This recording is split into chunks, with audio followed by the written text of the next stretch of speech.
Recording by Clayton Whittle. Am I Still There? By James R. Hall. Lee slid off the examining table and began buttoning his shirt. He had had a medical examination every 6 months of his adult life, and it always seemed strange to him that, despite the banks of machines the doctors had which could practically map a man from a single cell outward, each examination entailed the cold end of a stethoscope against his chest. He tucked his shirt into his pants and turned to the examining doctor, who was writing on a chart. "Well?" Lee asked him. "Sound as a dollar," replied the doctor. "Of course, Dr. Floatman and Dr. Roberts might turn up something on their electronic monsters, but I see no reason why we can't go ahead on schedule." Lee felt relieved. Even while being examined by technicians, MDs, and biologists, he had been conscious of the hundred of little dull pains which had nibbled like mice in every corner of his brain. Sometimes he felt like a piece of his brain was being completely smothered, a horrible sensation of having a part of his head severed from him. This would go away, but would appear again in a different area, usually in about 15 to 30 minutes. Well, the doctor said he was fit for surgery. That would end this nagging pain, just as it always had in the past. "If you're ready now?" Lee became aware that the doctor was speaking to him. "Oh," Lee said. He had no idea what the doctor was talking about. "I'm sorry. I guess I didn't hear what you said." The doctor smiled tolerantly.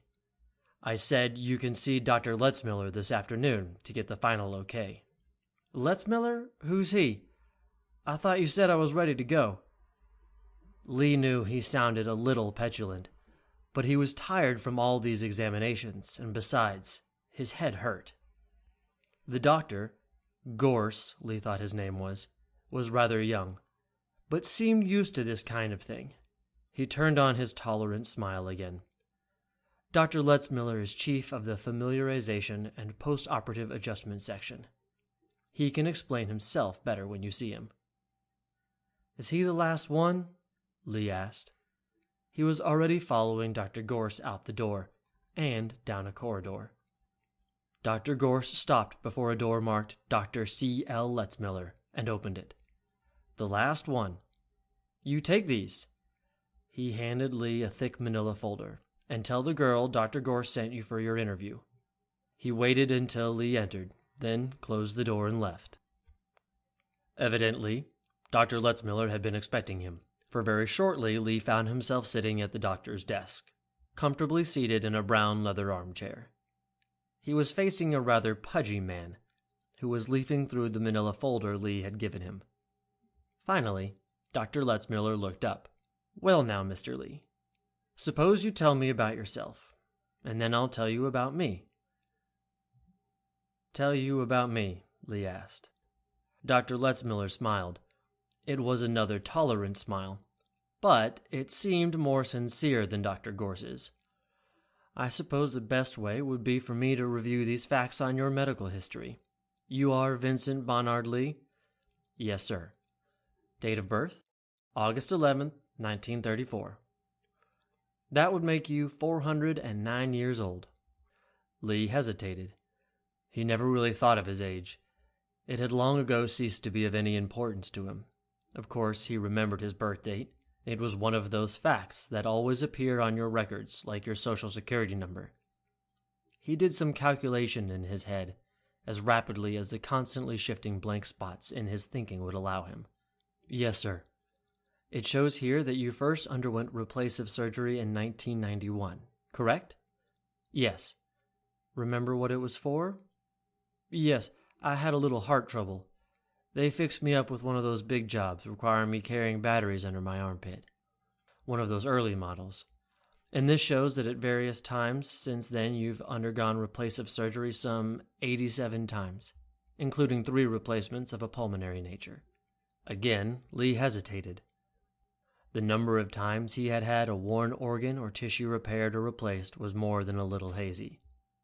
After the novelty of the first few times when he found himself with a new stomach, or liver or muscle. He had started to take these things as a matter of course. He gave a nervous little laugh. "If the paper says so, I suppose so, Doctor." "Yes. Well, everything seems to be functioning properly now, doesn't it? With the exception of your head, of course." Yes, I feel fine otherwise." Lee was feeling quite uncomfortable. "Doctor, could you tell me what this is all about? I've answered all these questions half a dozen times before to those other people." "In just a moment. First, I need to know you a little better. Your medical history lists your occupation as cabinet maker." "That's right." Lee was becoming more and more uncomfortable. The extensive examinations had tired him, and repetition of the answers to all these questions was making him edgy. "Doctor, can you at least tell me what type of operation I'm going to have?" "What do you think it will be?" "I don't know. Some sort of repair on my head, I guess." "Mr. Lee, this isn't going to be a matter of repair. We have found it necessary to replace the entirety of what could roughly be called your brain, as well as part of the spinal cord." "My whole brain?" Lee sat, stunned, comprehension slowly filtering into him. He voiced the only coherent thought which materialized. "Why, that will mean there won't be anything left of me at all." Dr. Letzmiller regarded him. "What do you mean?" "Doc, you've got my records right there. At one time or another since they first put a new heart in me, every single inch of me has been replaced by an artificial part. I mean, all of me. There's not one bit of me, heart, eyes, toenails, nothing, that's me. That bothered me quite a bit when this left eye was put in. I thought, well, this isn't me. This is my brain walking around in a jumble of artificial flesh. I tell you, it bothered me. But when I went to a doctor, a psychoanalyst, and he convinced me that as long as I had what he called a sense of identity, that I was me." Lee stopped. How could he explain it? Dr. Letzmiller seemed to understand. "And you think that your brain is all that's left of you?" "Doc, it's a funny feeling. Like this." Lee raised his hands, brought them together, and touched his fingertips. "See that? I can raise those hands. I can make them touch each other. I can feel them touching each other. But it's not quite right. It's just a little bit off key, like one trumpet player out of 20 being about 1/16 of a note flat. Know what I mean?" "I think I do," said Dr. Letzmiller, nodding slowly. "Now, just what does that have to do with your operation?" "Doctor—" Lee had stopped, for the patchwork quilt of blank spaces was dancing in his head. The helplessness went away, slowly, like smoke drifting from a fire. As his mind cleared, he realized that he didn't know why he was being interviewed by this doctor. "Anything wrong?" Dr. Letzmiller asked. Lee knew he wasn't being too coherent, jumping about with the conversation this way, but he asked the question anyway. "Doc, why am I seeing you?" "You haven't guessed?" "No." The doctor paused to light a half-gone cigar. "My job here at Merkin's Replacive is to deal with just such fears as you have expressed. I'm an MD and a psychologist, and," Letzmiller smiled to himself, "a kind of historian." "Historian?" "Well, you see, I was supposed to give you the regular formal lecture on the history of replacive surgery when you first came in. Like to hear it?" Lee nodded, so Letzmiller continued. "Replacive surgery is actually quite old as medicine itself, I suppose. Very early attempts at dentures were tried, though with very little success. And of course, peg legs and hooks for persons who had lost their hands might be called replacive surgery, though they were very crude. Later on came more refined dentures, artificial limbs, corrective lenses, skull plates, hearing aids, plastic or cosmetic surgery, blood transfusions, and all types of skin grafts, etc. The 1950s saw the beginning of bone and corneal transplants, use of plastic in arteries, those huge heart, lung, and kidney machines, implantation of electrodes in the heart to steady its beat. Many things which were mostly emergency or stopgap measures. All through the late 1900s, refinements continued to be made, but it wasn't until 1988 that the fathers of replacive surgery, Dr. Mills, Levinson, and McCarty, made the breakthrough that revolutionized the whole concept. In very simplified language, they unlocked the key to producing specialized living tissue through a bombardment of extremely complex carbon compound with amino acids and electricity, then making it selective in function by fantastically intricate application of radiation. That pulmonary replacement you received in 1991 was undoubtedly one of the first successes. You were quite lucky, you know. Up until 2017, only about 5% of their synthesized hearts lasted more than 30 days. At any rate, the principle was established and it was proven that it could work. Most of our work from then till a few years ago has been in improving and refining the work those three good doctors did over 300 years ago. Letzmiller's cigar had gone out, and he discarded it in favor of a cigarette. That would be the end of my history lecture, if it were not for the nature of your trouble. Lee looked at him closely. Why is that? Well, Mr. Lee, the big thing missing in that summation is the seemingly impossible task of synthesizing nerve tissue, especially that of the cerebral cortex. It's been approximated, at any rate closely enough to give us good enough results to allow an artificial tissue to respond to brain signals about 98% as well as the original would. But actual duplication? No. At least, not until about 3 years ago. To tell you the truth, it's barely out of the experimental stage. Experimental? Yes. This will be the first complete replacement of a human brain. Oh, of course it has been done with animals, and it has been successful with partial replacements on humans, but you will have the honor of being the first human with a complete substitution. Lee could not contain himself. Doc, that's just it. There won't be a single atom of me except for what you fellows have conjured up. Letzmiller broke in mildly. I think conjured is hardly the proper word, Mr. Lee. Well, of course, I didn't mean that. But don't you see what I'm driving at? You could just as well start from scratch and duplicate me without bothering about going about it all piecemeal. And what does that make me? The doctor had been looking at Lee intently, studying him through this outburst. I think I see what you mean, and I can't answer you. The question you raise may be philosophical or metaphysical, but it certainly isn't medical. And from a doctor's point of view, complete substitution is the only course open, risky as it may seem. Lee mulled this over. Of course he knew surgery was the only solution to his decaying mentality. Actually, the only alternative to his becoming a virtual idiot, and, shortly after that, dead. He did not want to die. He had lived a long time, but thanks to the methods of Letzmiller, Gorse, and all their predecessors, he was as full of juice as he had been at 35. But the question that kept plaguing him Letzmiller seemed determined to avoid. He didn't understand very much about replacive surgery. Really didn't care to.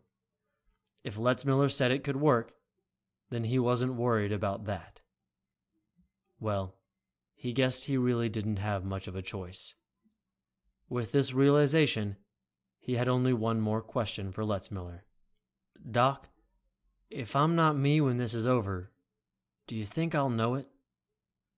Letzmiller looked at Lee's troubled face. Do you think you would want to? Lee answered slowly. No, I guess not. Letzmiller rose from his chair. I'll talk to you again after the operation. Do you think you're ready to go to your room now? Lee nodded and obediently followed the doctor. Lee was asleep when the nurse came in, but with the efficiency of all good nurses since time immemorial, she woke him to give him the sedative to prepare him for surgery. She chattered brightly as she prepared the hypodermic. You know, you have all the nurses speculating, Mr. Lee. We're wondering just what Dr. Lakin, he's the anesthesiologist, is going to use for you when you won't have any brain for the anesthesia to work on." She stopped, the needle poised above Lee's arm, realizing the inaptness of her remark. "Oh, I shouldn't have said that." "No, it's all right," said Lee. "I've already reconciled myself to being the headless horseman for a while." He had, too, although it was wonderfully strange to think of himself lying on the operating table with a cavity where he right now thought, felt, knew that he was a person. Lee didn't actually lie on the table in the literal sense. The table was inclined to about 45 degrees, with his head exposed and supported by a clamp on the cheek and jawbones. This arrangement was necessary to allow the waiting machinery access to the area where it would perform. Physicians, surgeons, biologists, and the like were gathered in the amphitheater to see a bit of medical history. Actually, there wasn't much to see. A team of technicians, radiologists, and surgeons were working around Lee.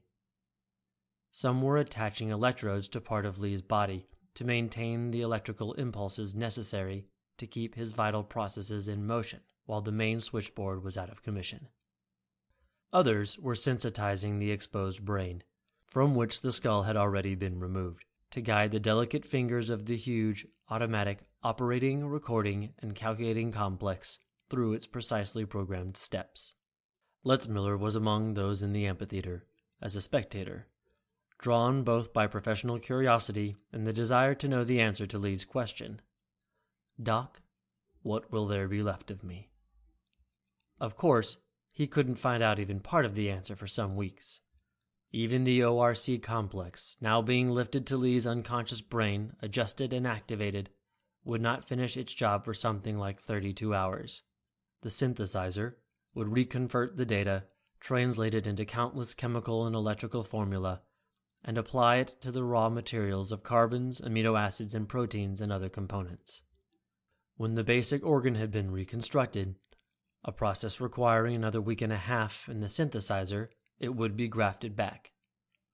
The nerve lead-ins would be reconnected, one by one, spaced at intervals to avoid shock. Lee would be unconscious the whole time, of course. Or rather, Lee would be unconscious part of the time. Most of the time, he wouldn't have the capacity for either consciousness or the lack of it. Dr. Letzmiller observed the huge ORC complex for a time, but there wasn't anything to see. It simply sat over Lee doing its job. Unwanted, the thought came to Letzmiller that the machine looked like a frog with a long worm dangling from its mouth. Lee was the worm. "You can talk to him now, Doctor." Oldenreid, surgeon in charge, addressed Letzmiller outside Lee's room, where he had just finished his examination. "Personally, I think things went exactly as they should. All physical and mental responses check out. I guess here's where I'm finished, and you go to work." Lee was sitting in a bed as Letzmiller entered. He looked just like he had in Letzmiller's office before the operation, except for the small white bandages around his head to protect his healing skull. "Well," the doctor said, "how do you feel? Your head hurt?" Letzmiller checked at Oldenreid's office and was admitted to give his report, as had been planned. "Well?" asked Oldenreid. Letzmiller lit the end of his cigar before answering. "I wholly agree with you. Everything seems to have worked out exactly according to plan. I found him essentially the same as he had appeared to me during his preoperative interview. Of course, he's a little foggy yet, but I suppose that's just the post-operative shock. Yes, that will clear up in a few days. He seems alert, responsive, full memory. I don't think there will be any difficult with my part of his post-operative treatment, except, Doctor, have you ever listened to a group of violins and sensed, just sensed, not actually heard, that one of them seemed about a quarter of a note flat?" Oldenreid looked at him strangely as Letzmiller left the office and closed the door. Am I Still There? By James R. Hall. Recording by Clayton Whittle.